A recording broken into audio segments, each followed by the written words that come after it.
Hey guys, today we're going to talk about section 7.3 and 7.4. Okay, so let's start off with 7.3. Bear with me with this writing here. This is all in your book, but I just want to point out what I think is most important. So far, we have talked about functions in one variable. For example, when you think about that revenue function, that's always in terms of just an X, or the profit function, again, just in terms of one variable, always. But in business and in science or in other areas of math, we can actually talk about functions with two variables. For example, in business, maybe the demand function for a product, it's dependent on the price and the advertising, not just on the price.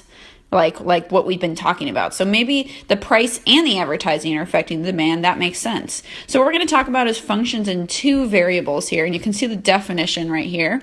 Functions of two variables. Let D be a set of ordered pairs of real numbers.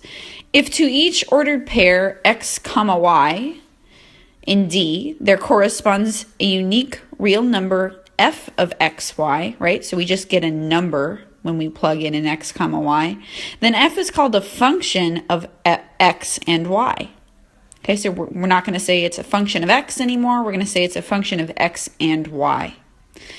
Okay, and we can talk about functions with 3, 4, or many more variables. But right now we're going to talk about functions of 2 and 3 variables. So let's just go ahead and look at this example 1 right here. It says, so let's look at part A. For f of x comma y equals 2x squared minus y squared, you can evaluate f of 2 comma 3 as shown. So all they did is wherever there was an x, they plugged in a 2, right? Right there. Wherever there was a y, they plugged in a 3. And you just simplify this expression to get f of 2 comma 3 is equal to negative 1.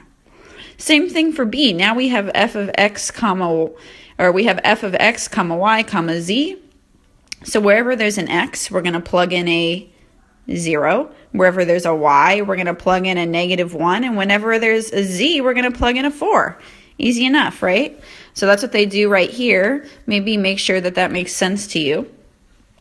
And go ahead and try the problems on the worksheet.